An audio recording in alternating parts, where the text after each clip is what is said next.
لیکن صحیح بخاری میں ایک دعا موجود ہے جسے رسول اللہ صلی اللہ علیہ وسلم نے سید الاستغفار کہا ہے. جتنے بھی استغفار کے کلمات ہیں، استغفر اللہ، یستغفر اللہ الذی لا الہ الا هو الحی القیوم واتوب الیہ، استغفر اللہ ربی من کل ذنب واتوب الیہ، جتنے بھی استغفار کے کلمات ہیں ان سب کا سردار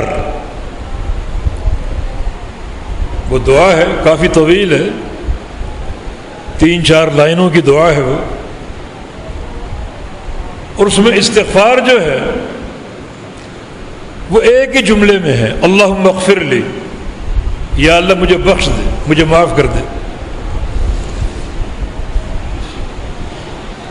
اس سے قبل اور اس کے بعد کیا ہے وہ سن لیجیے. اللہم انت ربی، یا اللہ میں اقرار کرتا ہوں کہ تو ہی میرا رب ہے. یہ انت ربی کا معنی تو ہی میرا رب ہے. جو عربی گرامر ہے اس کے اعتبار سے مبتدا خبر اور دونوں معرفہ ہے. تو جو دونوں اجزاء کی تعریف جو ہے وہ کلام میں حصر پیدا کرتی. اس کا معنی یہ نہیں ہے کہ تو میرا رب ہے، اس کا معنی تو ہی میرا رب ہے، تیرے علاوہ کوئی نہیں. آگے لا الہ الا انت، تیرے سوا کوئی معبود حق نہیں ہے، صرف تو ہی حق اور سچا معبود ہے. باقی معبود بنائے گئے، صدیوں سے بنائے جا رہے ہیں، آج بھی بنائے جا رہے ہیں، قیامت تک بنائے جائیں گے، وہ سارے کے سارے باطل، جھوٹے اور کذاب ہیں. خلقتنی، تو نے مجھے پیدا کیا ہے. دیکھیں استغفار کہاں ہے یہاں؟ خلقتنی، تو نے مجھے پیدا کیا ہے.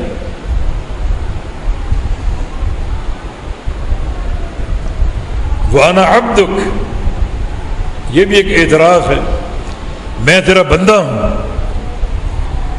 تیرا نوکر ہوں، چاکر ہوں.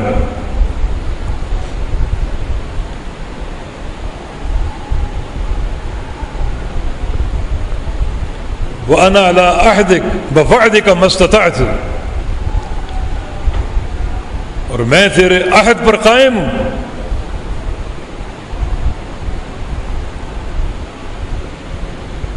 اس کے نتیجے میں تیرے وعدے پر قائم ہوں. اس عہد کی ایک تفسیر یہ ہے، جب اللہ رب العزت نے عالم ارواح میں تمام ارواح بنی آدم سے عہد لیا تھا، الست بربکم، کیا میں تمہارا رب نہیں ہوں؟ اور سب نے کہا کہ بلا، کیوں نہیں، تو ہمارا رب ہے. اس عہد پر قائم ہوں. یہ ساری توحید کی باتیں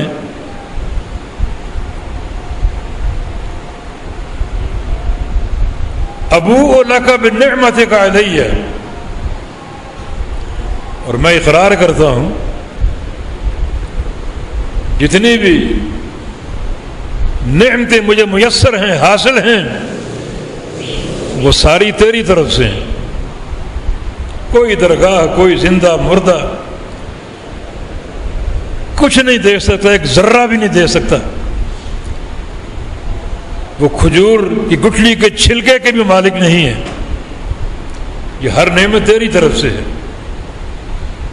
میں اس کا اقرار کرتا ہوں، اعتراف کرتا ہوں. وہ ابوء بذنبی، اور اپنے گناہوں کا بھی اقرار کرتا ہوں. بڑے گناہ کر رکھے ہیں، بڑی معصیتیں سرزد ہوئی مجھ سے، قدم قدم پر پاپ کما رکھے ہیں. فاغفر لی، بس مجھے بخش دے، مجھے معاف کر دے. یہ استغفار ہے.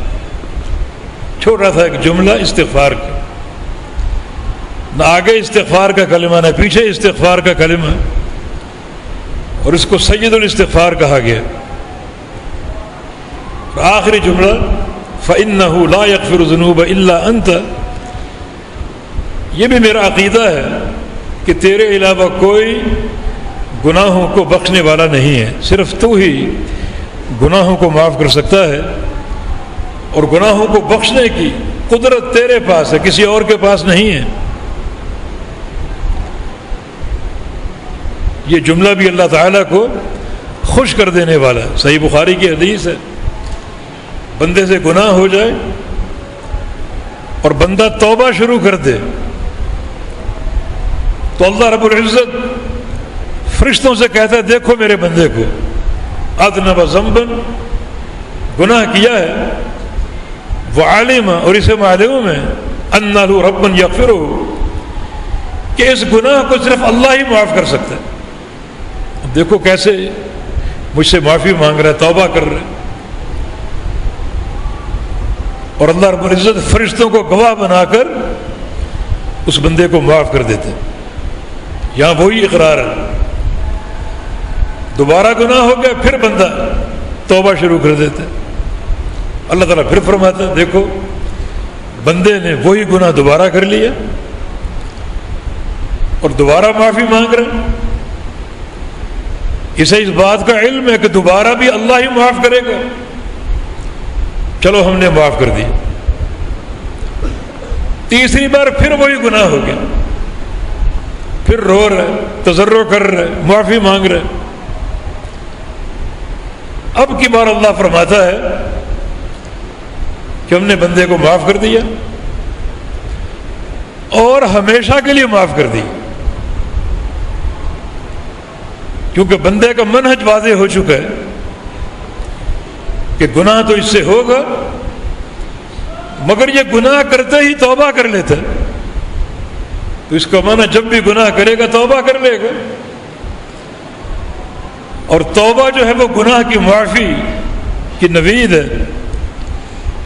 نبی علیہ السلام کی حدیث ہے التائب من الذنب کمن لا ذنب لہ، جو گناہ سے توبہ کر لے وہ ایسے شخص کی مانند ہو جاتا ہے جس نے گناہ کیا ہی نہ ہو، بالکل پاک صاف۔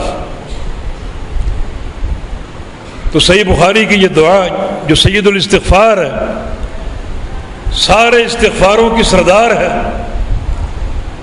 حالانکہ استغفار کا ایک چھوٹا سا جملہ فاغفر لی، مجھے معاف کر دے، نہ اس سے قبل استغفار کی بات نہ اس سے بعد استغفار کی بات، لیکن اس سے قبل اور بعد جو بھی جملے ہیں وہ توحید کا مرقع ہے۔ اللہ تعالیٰ کی جناب نے اس کی توحید کے واسطے پیش کیے گئے، توحید کے وسیلے پیش کیے گئے۔ بندہ اپنے ادراک، اپنے عقیدے اور اپنی معرفت کے واسطے پیش کر رہے، وابتغوا الیہ الوسیلہ، اللہ تعالیٰ کی طرف وسیلہ تلاش کرو۔ وسیلے کا معنی وہ عمل جو اللہ کے قرب کا باعث ہو، یہ وسیلے کی تفسیر ہے۔ لوگ غلطی کھا بیٹھے کہ وسیلے کا معنی عمل نہیں ہے، اللہ کا قرب اختیار کرنا نہیں ہے، بلکہ اللہ کے کسی قریبی کو لے آؤ، فلاں رسول کا واسطہ، فلاں ولی کا واسطہ، جو کہ بدعت ہے، شخصی وسیلہ بدعت ہے۔ اور اعمال میں سب سے قوی عمل جو اللہ کے قرب کا باعث ہے وہ اس کی توحید ہے۔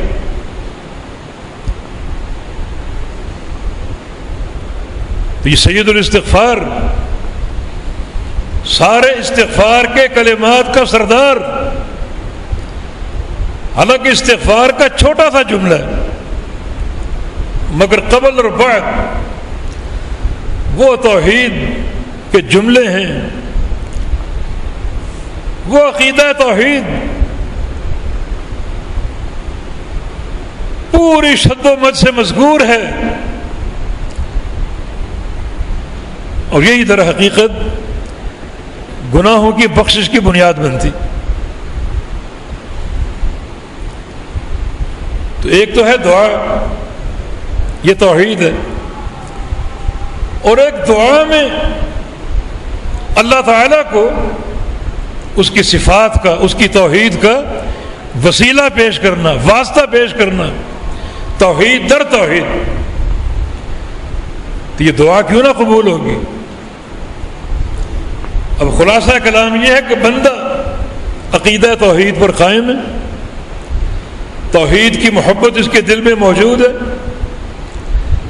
جس قوت کے ساتھ توحید کی محبت ہے اسی قوت کے ساتھ شرک سے بیزاری بھی ہے،